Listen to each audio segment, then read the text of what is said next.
Assalamualaikum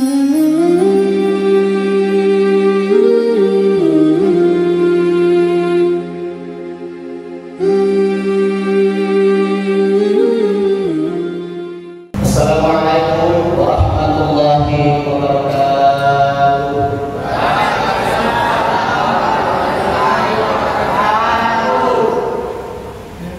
Alhamdulillahilladzi bi ni'matihi jabiyana min ulama. Wassalatu wassalamu ala asyrafil anbiya'i wal mursalin sayyidina Muhammadin wa ala alihi wa ashabihi ajma'in. Amma ba'd. Yang saya hormati dan sama-sama kita muliakan Ketua Pengurus Masjid Al-Mujahidin beserta dengan jajarannya yang sempat hadir dan bergabung pada malam hari ini.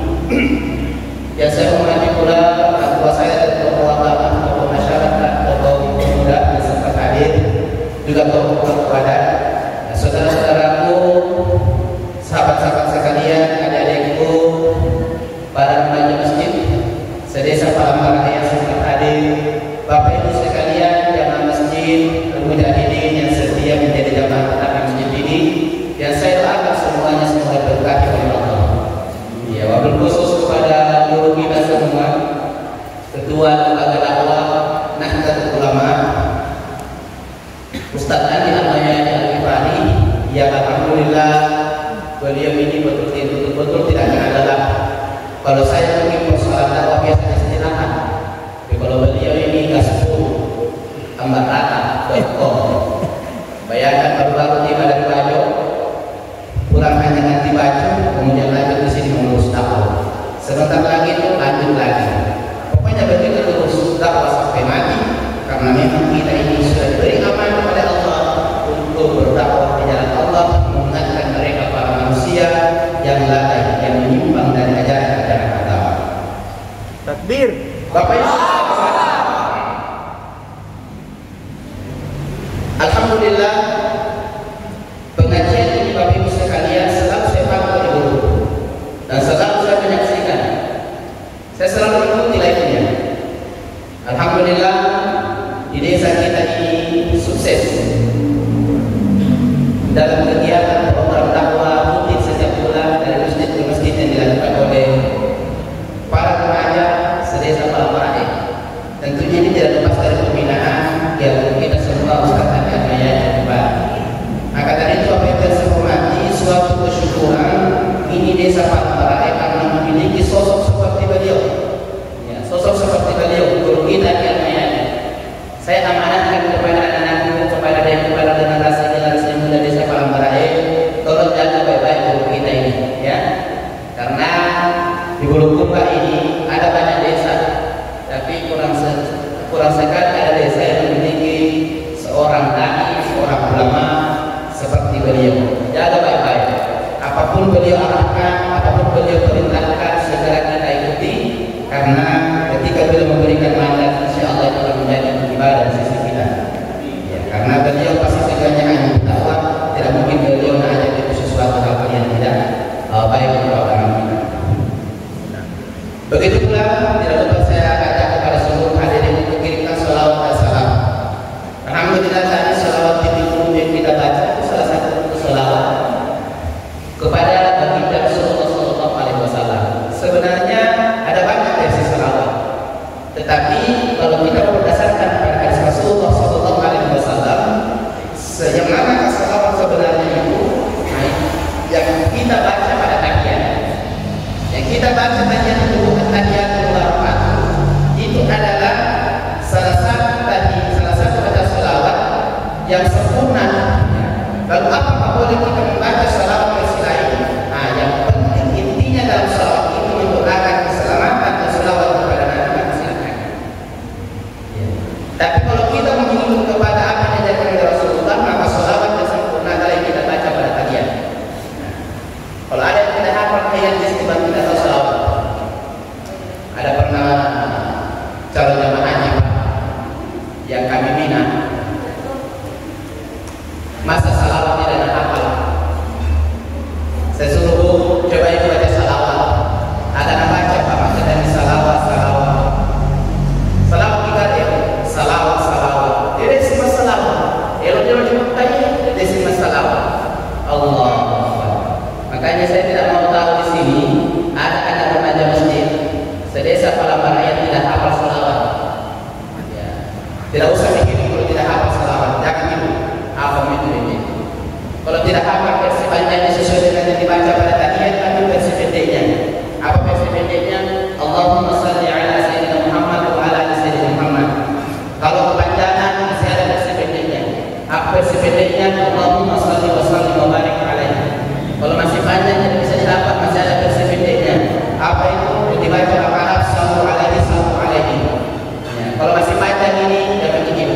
Tidak ada gunanya. Ya harus dihafal di salawat. Kenapa? Karena salawat ini Bapak Ibu yang saya hormati adalah salah satu bentuk kecintaan kita kepada baginda Rasulullah SAW. Anak-anakku saja, diriku saja ketika dia dicinta, cinta pertama, pasti siang malam itu dipikirkan adalah pacarnya atau kekasihnya. Siang malam dia sebut-sebut itu namanya, bahkan terbawa dalam mimpi. Makanya itu ada lagunya. Mau makan teringat padamu, mau minum teringat padamu, mau tidur teringat padamu, mau bokeh teringat padamu. Pokoknya sampai buangan besar teringat padamu. Yang menjadi pertanyaan, apa ingat Allah? Jadi begitu sekalian. Jadi ini salawat adalah untuk kecintaan kita kepada baginda Rasulullah SAW. Belum lagi Pak, di antara istimewa salawat ini ada jaminan dari Rasulullah. Orang yang betul-betul cinta kepada Nabi, kata Rasulullah, siapa yang mencintaiku, man ahabbani, siapa yang mencintaiku, karena ma'ikul jannah, maka dia akan bersama-sama saya di surga. Masya Allah. Ini nikmat yang tertinggi Pak, kalau kita sudah bisa tinggal bersama Nabi. Di mana tempatnya Nabi Pak? Di surga Firdaus. Itu kan surga Pak, ada beberapa tingkatan. Yang paling rendah itu surga Darussalam. Ya sesuai dengan amalnya di situ. Ada juga surga paling tertinggi adalah surga Firdaus. Nah, kalau kita betul-betul tulus cinta kepada Rasulullah, mengamalkan sunnah-sunnah Nabi Bapak Ibu sekalian, maka bisa mendapatkan peluang seperti ini. Bapak Ibu yang saya hormati, berbicara tentang salawat ini adalah merupakan amalan yang harus kita rutinkan sebenarnya. Apalagi di hari Jumat. Di hari Jumat itu kita sangat dianjurkan untuk membaca salawat kepada Nabi. Bahkan di hari Jumat itu ada malaikat khusus yang Allah ciptakan dan tidak ada lagi tugasnya hanya ingin menyampaikan bacaan salawat kita langsung ke kuburan Nabi. Ya, kalau kita baca hari ini, hari Jumat kita baca hari Jumat, Allahumma shalli ala sayyidina Muhammad wa ala sayyidina Muhammad, maka malaikat itu akan segera berangkat ke Madinah ke kuburan Nabi, mengumpulkan Nabi dalam kuburnya. Dia katakan, Rasulullah, ada umat dari desa Salam Banae yang mengirimkan salawat dan salam. Masya Allah. Apalagi berkatnya salawat. Malaikat Jibril pernah berkata kepada Nabi Muhammad, siapa yang mendengarkan namamu lalu kemudian membaca salawat kepadamu, maka saya Jibril ketika nanti dia berdiri di atas jembatan Shiratal Mustaqim, maka saya akan memegang tangannya menuntun dia selamat sampai ke seberang. Itu pada jembatan Shiratal Mustaqim kecil sekali. Ada yang mengatakan seperti rambut yang dibelah tujuh, tapi jelas kecil sekali. Sudah kecil tajam lagi, sudah tajam bergelombang lagi. Kalau kira-kira secara logika tidak ada apa manusia yang lulus, tapi yang bisa lulus di sini Pak tergantung dari amalan mereka. Tapi yang bantarannya dengan salawat kepada Nabi ada pengkhususannya. Maka mereka jika akan memegang tangannya mengantar dia sampai ke seberang. Dan benar sekali salawat hanya mengaji membaca salawat. Malaikat Israel, malaikat Mikail itu berkata, ya Muhammad, siapa yang mendengarkan namamu lalu kemudian berselawat kepadamu, maka saya Mikail. Ketika nanti manusia dibangkitkan di padang mahsyar, di mana kondisi manusia pada itu sedang terjepit dalam kehausan karena jarak matahari satu mil di atas kepala mereka, sampai-sampai ada yang terjepit dengan rasa haus yang sangat begitu keras. Nah, maka malaikat Mikail kata malaikat Mikail, saya akan mengambilkan air dan telaga Kausar, kemudian saya minumkan kepada orang tersebut dengan selawat kepadamu. Maka ketika dia minum air telaga Kausar, selama tinggal di akhirat tidak akan pernah mengalami yang namanya kehausan. Barakahnya salawat. Ketiga, malaikat Israel bercabut nyawa berkata, Muhammad, siapa dari umatmu ketika mendengarkan namamu lalu kemudian berselawat kepadamu, maka ketika tiba ajalnya saya akan mencabut nyawanya seperti nyawanya para nabi dan rasul. Enaknya itu Pak.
Ada salah satu tradisi yang sangat bagus adalah kalau ada acara-acara di kampung kita itu disebut dengan acara barasanji. Barasanji itu Bapak Ibu sekalian, ada banyak bacaan selawat di dalamnya. Itu biasa kalau dengar orang barasanji, kita juga begitu. Kalau dengar orang barasanji, perbaiki juga cara mendengarkan. Kalau biasa kemarin-kemarin apa barasanji, aku satu-satu itu apa barasanji. Ada yang satu-satu itu nama-nama cerita. Tunggu ini Pak Imam Nabawi Sallallahu Alaihi Wasallam. Ketika Pak barasanji Nabawi Sallallahu Alaihi Wasallam berarti ada nama-nama disebut. Apa pada saat itu kita kirim sholawat juga? Mau diikuti bacaannya Sallallahu Alaihi Wasallam silakan, atau kita mengikuti membaca Sallallahu Alaihi boleh. Contoh, bagaimana baca begini? Wa kana sallallahu alaihi wasallam syadidal haya'i wat-tawam. Kalau ada kita dengar sallallahu alaihi wasallam, berarti ada nama Nabi tersebut. Segera kita yang mendengarkan baca sholawat Bapak. Kemudian biasa banyak kadang-kadang pada saat Pak Imam kasihan ada kuliah pada kilo di luar simpan mengumumkan haji coki lawan haji coki itu kalau acara terus sebentar selesai barasanji. Bahkan maksudnya itu kalau ada acara barasanji kemudian ambil di dua sound system kasih pakai mic itu Pak Imam supaya tidak ada suara lain yang bisa terdengar kecuali suaranya tadi Pak Imam barasanji supaya mereka mendengarkan bacaan sholawat. Ini Pak, tradisi ini seperti dibilang seakan-akan tidak terlalu penting. Akhirnya Pak barasanji menuju Pak Imam di sisi lain, dia lagi pada saat itu mengurus seakan-akan cuma kegiatan formalitas saja. Memang sih sebenarnya dari itu juga cara yang kalau tidak ada Pak barasanji, tapi harap yang buka sebenarnya kita dan ini menjadi persoalan kami tengah-tengah masyarakat kita. Mereka lebih kadang-kadang menghormati harga yang namanya catur dan dodeng daripada Pak barasanji.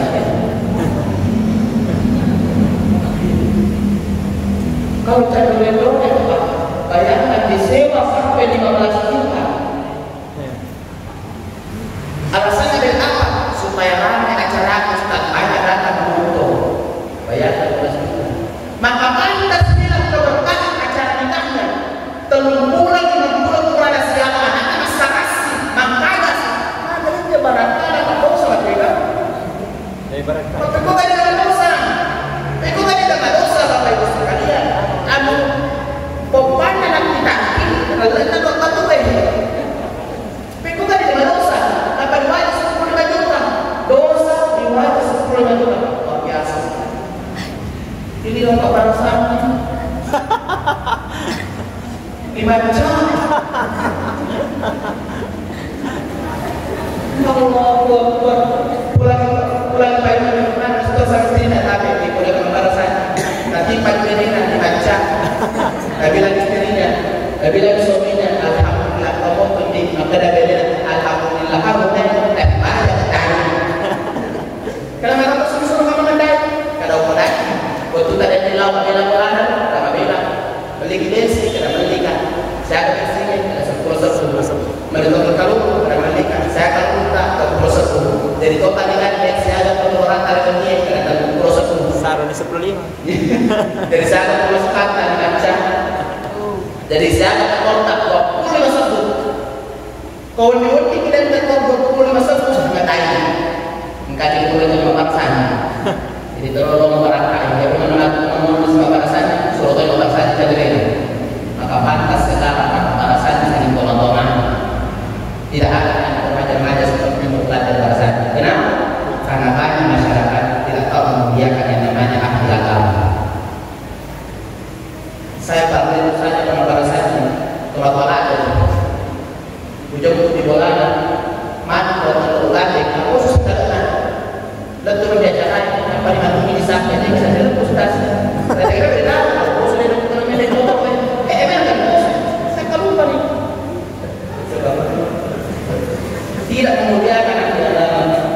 Dan ini ada pernah saya temukan. Itu aku bilang kalau sudah para saja orang mau dikasih makan para saja ada pasti ulang si kopi uangnya. Pak itu masih Pak Imam salah fokus sih.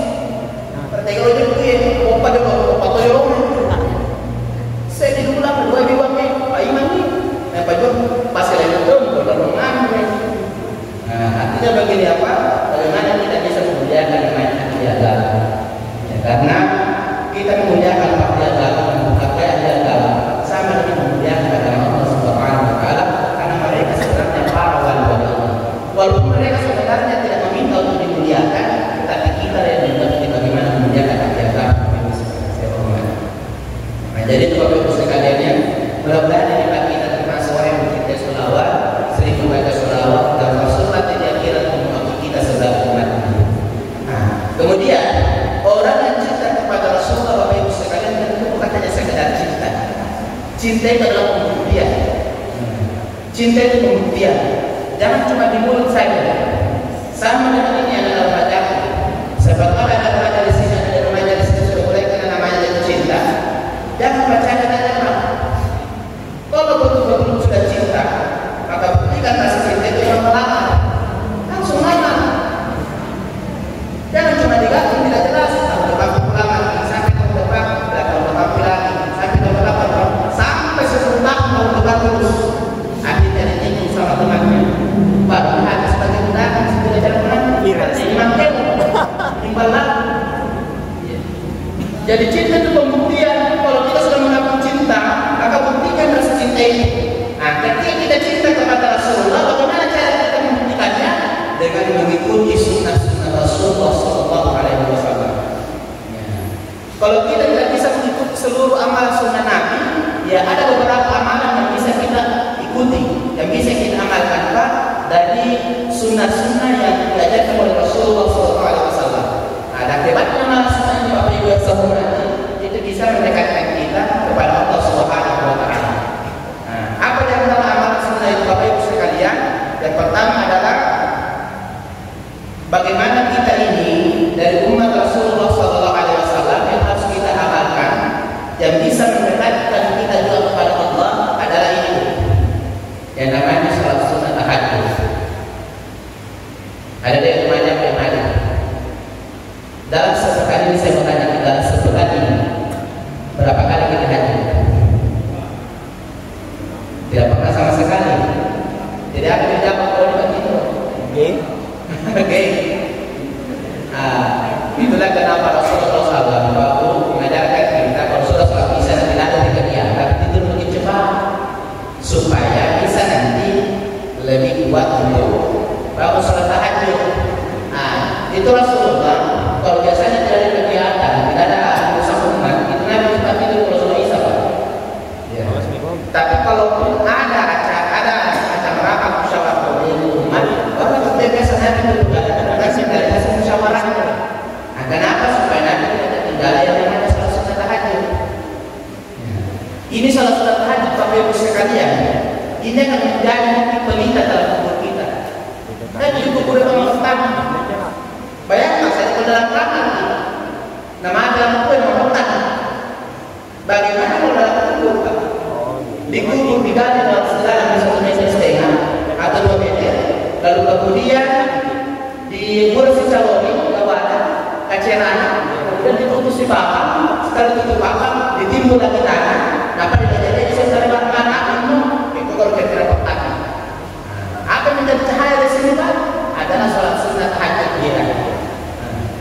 Kalau ada yang tidak pernah sholat tahajud, cobalah satu kali dalam seumur hidup kita tidak tahajud.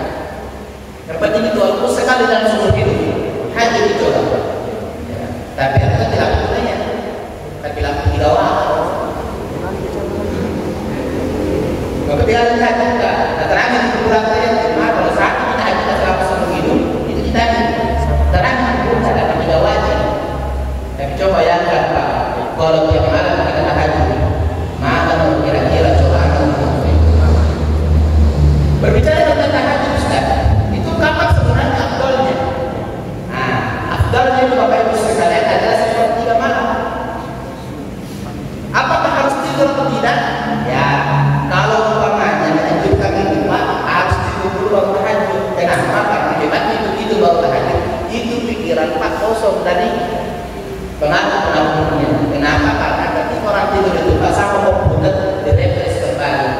hilang semua pengaruh-pengaruh dunia yang kita lakukan dari sekian. Kalau tidak itu kita berhati bisa disebenarnya, cuma masih ada pengaruh-pengaruh dunia yang tinggal dekat kita kadang-kadang susah kita untuk mendapatkan hati. Itu bedanya kalau kita dengan jalan ini. Nah, kemudian kalau tahajud itu Bapak Ibu sekalian, itu bagusnya sepertiga malam. Kapan sepertiga malam? Mulai jam 6 sampai jam 6 pagi, itu kita bagi 3. Bagi 3 menit. Nah, sekitar setengah 3 sampai waktu subuh itu waktu tahajud. Di waktu inilah Bapak Ibu sekalian kalau kita sholat, inilah waktu di mana kita paling dekat dengan Allah. Karena dalam hadis dikatakan bahwa ketika sepertiga malam itu Allah akan turun di langit pertama hanya untuk menunggu doa-doa para hamba yang sedang tahajud. Tapi banyak orang Allah kasih yang sudah turun di langit pertama bukannya kalau disambut dengan tahajud tapi disambut dengan tidur. Allah sudah kasih kode, sudah kasih alam kepada kita sepertiga malam dan kita tidak pernah mengerti kode ini. Coba bertanya, coba saya tanya pengalaman saya. Kadang-kadang biasa kalau jam 3 subuh, kadang-kadang apa yang kita ini paham tidak kita? Itu sebenarnya Allah yang membangunkan kita untuk kita tahajud. Tapi kita ketika merasa mau kecil, bahwa ini masih ini tidak paham namanya kalau begini. Atau ada yang ketika tiba-tiba asu, buka kencang, itu alamat itu pada apa? Masa itu dia adalah sama kita dengan kita dulu. Nanti itu pengalaman tahajud, tapi dia dibuka, akhirnya ditutup dengan dia supaya dia kali kalau saya mau kali. Atau tiba-tiba ada sesuatu, ada kucing di dalam dapur. Nasi kuningnya tanpa mata-mata, masa kita tahu itu tidak boleh. Jadi sebenarnya itu alarmnya kalau dia nanti alarm sampai itu. Cuma kadang-kadang kita tidak bertanya ini. Nah, maka kalau bisa mulai malam ini kita amalkan yang namanya salah sunat tahajud. Nah, kemudian sudah isi. Oke, kita bahas sedikit saja. Kita perlu panjang lebar. Kemudian kedua amal sunat selain tahajud adalah membaca Quran. Ya, membaca Quran. Tapi membaca Quran. Sekarang saya tanya lagi. Ada yang membaca. Yang mana kita lebih sering? Buka HP atau buka Quran? Buka HP. Kalau buka HP kan bisa dia namanya install aplikasi Quran Android. Dan ketika diinstal itu nama di download namanya aplikasi Quran Android. Kira-kira yang mana kita sering buka? Aplikasi game atau Quran Android? Itu mengatur di semua. Coba bayangkan. Ketika kita meninggal dunia nantinya, Allah dan malaikat menunggu dengan tanya game apa saja yang pernah kau main selama hidup dunia. PUBG, MM dan lain sebagainya. Bukan itu jawabannya. Ya, malaikat menunggu menanyakan ma kita apa kitabmu. Yang tidak tahu mengaji tidak bisa menjawab. Bayangkan. Jadi ketika mereka bertanya ma kitabmu apa kitabmu, yang tidak tahu mengaji tidak bisa menjawab. Bisa mengaji? Bisa mengaji? Alhamdulillah bisa menjawab. Bisa mengaji? Kalau tidak bisa mengaji tidak bisa menjawab. Hati-hati kalau mati sebentar malam ditanya bila kamu kan tidak bisa jawab. Dan lolos. Ini menjadi anak sekarang. Dan lolos. Coba bayangkan Pak, yang bongkar tadi banyak sekali macam. Pasti tidak pernah kita lakukan peraturan. Apa aja tiap malam? Tidak boleh begini. Bayangkan. Giliran agama semua. Jadi kita baca peraturan. Kita lebih patuh dengan perintah Musa daripada perintah Allah. Kita yang sudah pintar membaca Quran, ini juga jangan hanya sekedar membaca lafaznya saja. Usahakan pakai Al-Quran terjemahan setelah kita membaca Al-Quran itu, membaca ayatnya, kita baca juga terjemahannya Bapak Ibu. Supaya apa? Supaya bertambah keimanan ini, supaya kita juga paham apa yang kita baca. Coba baca kalau soal Al-Quran baca. Al-Quran baca, kemudian baca artinya, merinding ini Pak Badan. Kenapa? Di situ dijelaskan bagaimana Quran yang keluar dari sisa